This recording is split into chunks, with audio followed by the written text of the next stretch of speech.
From the newsroom of Impact Alpha, I'm Brian Walsh, and this is your Impact Briefing for Friday, October 13th. On today's show, Unicef USA's Cristina Shapiro introduces Child Lens Investing, a framework for considering investment harms and benefits to children who have until now been left out of investment decision-making.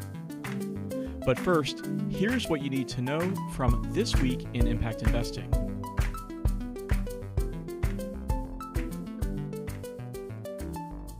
Water, too little, too much, or too dirty, is forcing its way into the climate conversation. A mass of salt water is migrating up the Mississippi River. New York's flash floods shut down highways, schools, transit, and an airport. The bipartisan infrastructure bill allocated $50 billion over 5 years for drinking and wastewater infrastructure, but many communities are not prepared to access it. The U.S. Environmental Protection Agency committed $500 million to help disadvantaged communities invest in drinking water, wastewater, and stormwater services. To help rural, tribal, and disadvantaged communities navigate the flood of federal funding, the Milken Institute's 10,000 Communities and philanthropic coalitions such as Invest in Our Future and Build US are stepping up. Bond markets don't account for climate risks, but they do extract a premium from Black communities. Dennis Price dug into a study from Duke University as part of Impact Alpha's Impact Muni Beat. The study looked at the gap between the interest rate cost to the issuer of the bond and a risk-free benchmark. That's the so-called credit spread. The larger it is, the greater the perceived risk of the bond. The analysis of 700,000 municipal bonds found no meaningful penalty for actual increased physical climate risks.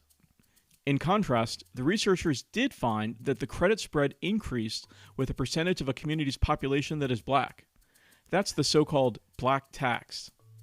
The takeaway? Communities that have to pay the Black tax are less able to make climate upgrades in the places that need them most.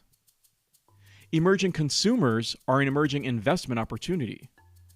Leapfrog's Emerging Consumer Fund raised another $100 million from the International Finance Corporation, or IFC.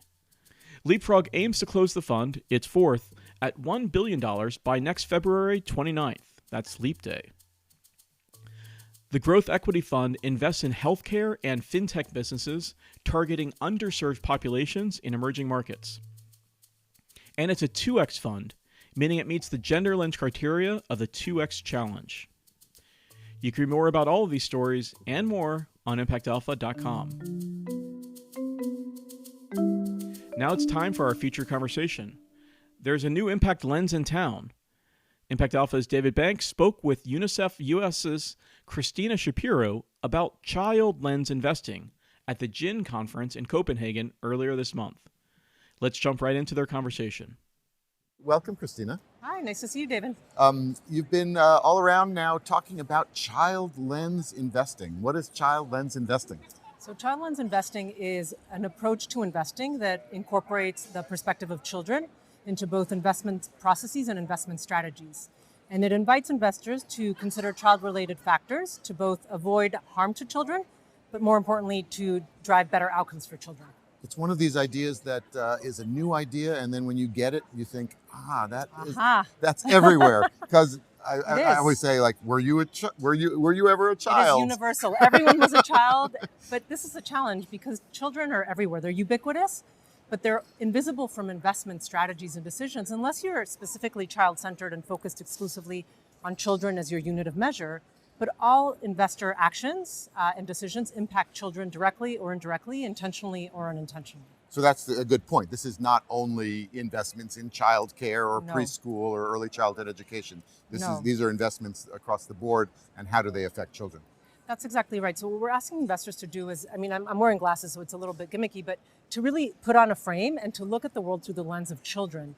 And children, there's part of our framework that we launched invites investors to apply a principle to their investing, which is the whole child principle. And that means that children don't exist as an economic agent on their own, but that they're impacted by their family, their community, their society, and are deeply impacted by all of the systems around them. So An investor can impact a child by investing in climate change, right? And renewable energy.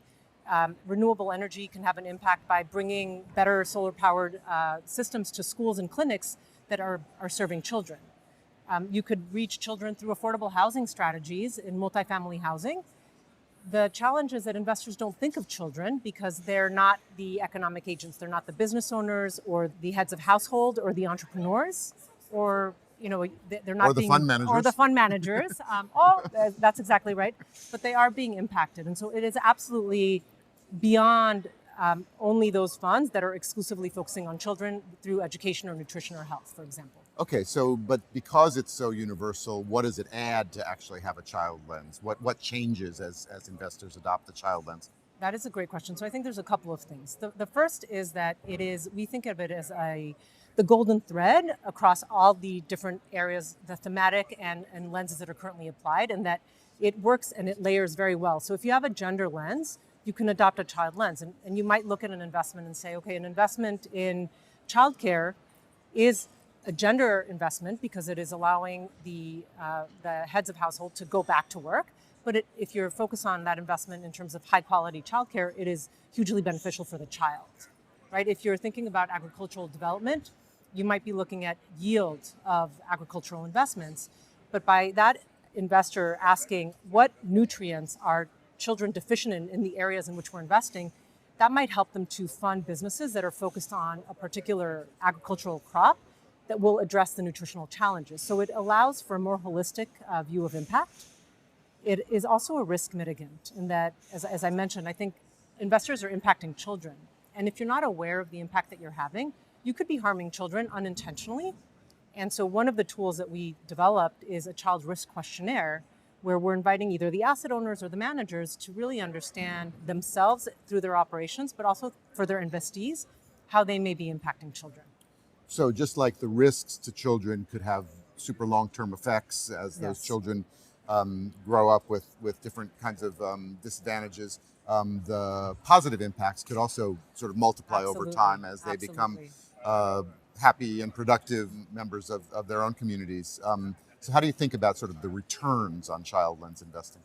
So, I mean, I think there's certainly long-term returns, right? So the investment in education today is going to yield a more prepared workforce, better entrepreneurs, if you will, better leaders. But I don't think that it's always you don't always think of it as only a long-term, right? If you're investing in better investments in clean water, certainly you're going to have returns right away by having less healthcare issues with your population, less children dying, lower healthcare costs. So I don't think it's always long-term. I think there are short-term benefits as well. So what is the one or two things that investors should do next to adopt the child lens? I love that question. So I think the first thing is we need investors to reflect. So one of the things what that means is digest the framework that we're publishing along with the toolkit and really start to ask themselves the questions of, are they impacting children? If so, in what ways? Are they able to measure the impact on children? If not, why not?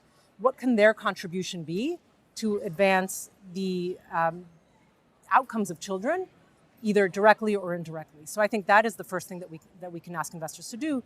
The second would be for them to start to take action. So that could look like certain investors, after reviewing the framework and toolkit, saying, you know what, I'm a child lens investor. I'm inclusive. I do affordable housing. I do climate-related investing.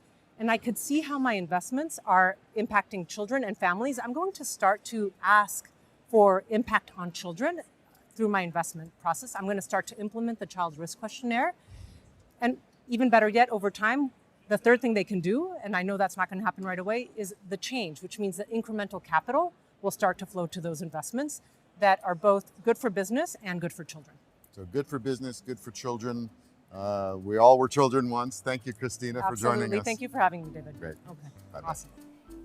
Thanks so much to Cristina and David for that great conversation. They will dig deeper into the child lens investing at a panel at the SOCAP conference in San Francisco later this month. And that's going to do it for this week's Impact Briefing. Thanks again to Cristina, David, and our producer extraordinaire, Isaac Silk. You can sign up for Impact Alpha Open, our free weekly newsletter, directly at impactalpha.com, or become a subscriber to get full access to our award-winning daily coverage in impact investing and sustainable finance. Just go to impactalpha.com/subscribe. I'm Brian Walsh. Be sure to check back for next week's briefing. Until then, take good care.